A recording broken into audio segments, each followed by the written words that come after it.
They are the unsung heroes, many of whom face a host of new responsibilities they may not be prepared for.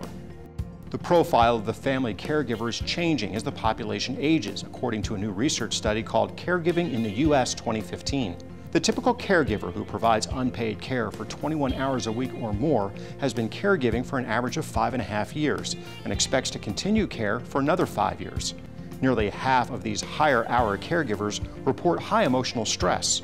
With the right help and support, you can be an effective, loving caregiver without having to sacrifice yourself in the process. The specialists at Better at Home and Mederi Caretenders explain the important role they play in caregiving and caregiver support. A lot of our patients are seniors and senior citizens, and some of them, they suffer from mental problem, cognitive problems.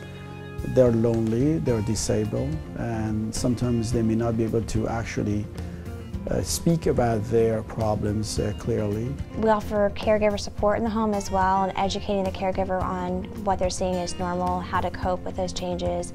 We also bring occupational therapy in, so if we have a patient that maybe they're afraid that they will walk out the door in the middle of the night while their caregiver is sleeping, occupational therapy can come in and make suggestions and changes in the home to help keep them as safe as they can for as long as possible, and then also be with the family and help them. What that really means to caregivers, to our patients, to our physicians, is that we truly go above and beyond the obvious needs of the patient in the home.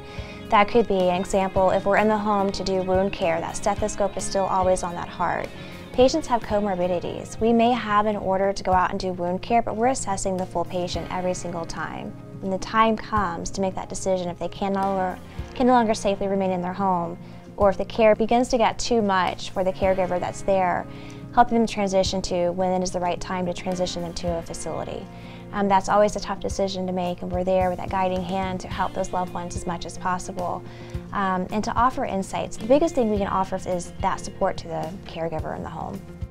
The nonprofit organization helpguide.org offers some additional tips for the family caregiver. Learn as much as you can about your family member's illness or disability. The more you know, the less anxiety you'll feel and the more effective you'll be. Seek out other caregivers. It helps to know you're not alone, and comforting to give and receive support from others who understand what you're going through. Trust your instincts. Remember, you know your family member best. Don't ignore what doctors and specialists tell you, but listen to your gut too. Encourage your loved one's independence. Caregiving does not mean doing everything for your loved one. Know your limits. Be realistic about how much of your time and yourself you can give. Set clear limits and communicate those limits to doctors, family members, and other people involved.